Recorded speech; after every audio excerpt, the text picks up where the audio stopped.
Merci, chers frères et sœurs, de partager la parole de Dieu avec moi. Et nous voulons prêcher l'évangile, annoncer Jésus-Christ de Nazareth contre tout vent contraire. Et ce soir, Michael Bourgu, votre serviteur, est là pour partager la parole de Dieu avec vous. Et soyez bénis en vos rangs, grades et qualités. Nous avons parlé de la toute-puissance de Dieu, du Dieu vivant, et c'est sur cette lancée que nous sommes, montrer la toute-puissance de Dieu. Ensuite, nous prêcherons sur d'autres choses, mais pour le moment, nous focalisons depuis près d'une semaine sur la toute-puissance de Dieu. Voilà, soyez bénis en vos rangs, grades et qualités, et nous prions le Seigneur. Notre Père et notre Dieu, nous bénissons ton nom, nous t'élévons.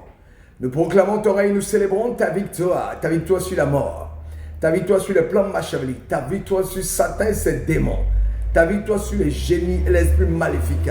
Tu as triomphé de ces esprits en donnant la victoire. Et nous bénissons ton nom. Merci pour ta parole. Il va nous édifier les frères et sœurs en Christ et nous amener à la connaissance du Dieu parfait dans le nom puissant de Jésus. Alléluia. Amen. Voilà. Ce soir, je voudrais vous dire que Dieu a une puissance absolue et ordonnée. Dieu a une puissance absolue et ordonnée. D'autres personnes me poseront la question de savoir qu'est-ce qu'une puissance absolue? Qu'est-ce que la puissance absolue de Dieu? Voilà. La puissance absolue de Dieu est le pouvoir ou l'autorité totale et illimitée dont Dieu est le détenteur. Je reviens. La puissance absolue de Dieu est le pouvoir ou l'autorité totale et illimitée dont Dieu est le détenteur. À part lui qui est détenteur de ce pouvoir-là, personne au tréfonds de la terre, au tréfonds des cieux, nulle part sur la terre n'a ce pouvoir-là. C'est pour cela qu'on appelle cela la puissance absolue. Nous devons préciser que cette puissance absolue de Dieu n'est soumise à aucune limite.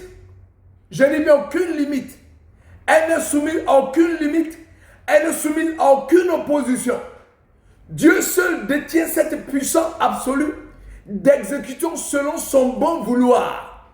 C'est-à-dire c'est lui qui décrète, qui décide d'une chose et personne ne peut s'opposer.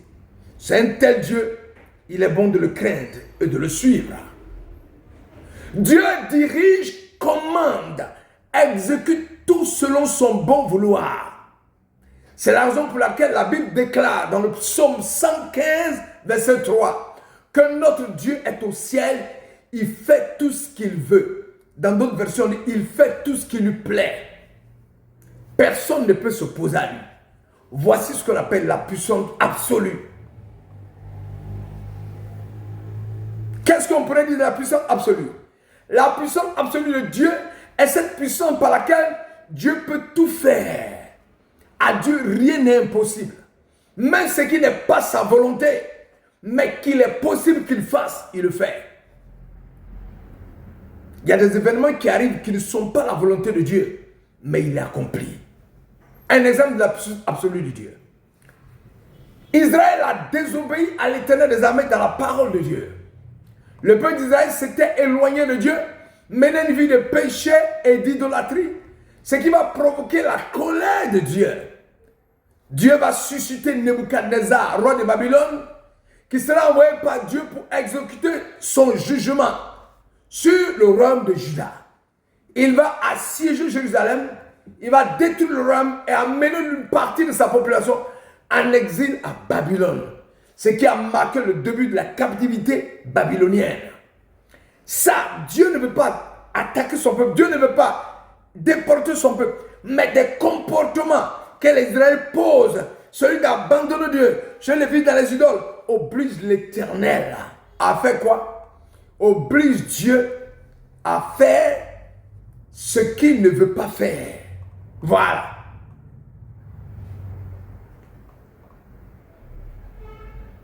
Ce qui n'est pas sa volonté, mais qu'il est possible qu'il fasse, il le fait. C'est ça, la puissance absolue. La puissance ordonnée, elle, c'est quoi? La puissance ordonnée de Dieu est celle par laquelle Dieu fait tout ce qu'il a décrété vouloir faire. La Bible déclare dans Jean 3,16, Dieu a tant aimé le monde qu'il a donné son Fils unique afin que quiconque croit ne périsse point et la vie éternelle. Ça, c'est Dieu qui a décrété qu'il veut sauver l'humanité et il a envoyé Jésus venir sauver l'humanité. définitivement. Alors, deux puissances, je dis bien, ces deux puissances, c'est-à-dire l'absolu et l'ordonné, ne sont pas distinctes, mais constituent une seule et même puissance.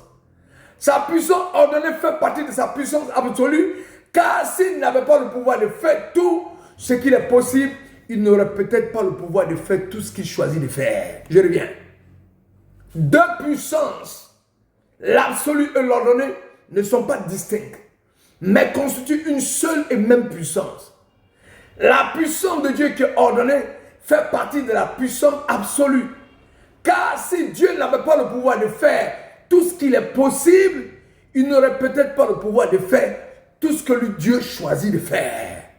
Que l'Éternel vous bénisse à vos rangs, grande qualité. Nous continuons encore dans la puissance de Dieu. Ça, c'est la puissance absolue et la puissance ordonnée de Dieu. Soyez bénis à vos grandes qualités et à tout à l'heure pour continuer de prêcher Jésus-Christ de Nazareth. Jésus-Christ mort, ressuscité, qui montre la gloire et la puissance de Dieu. Alléluia. Amen.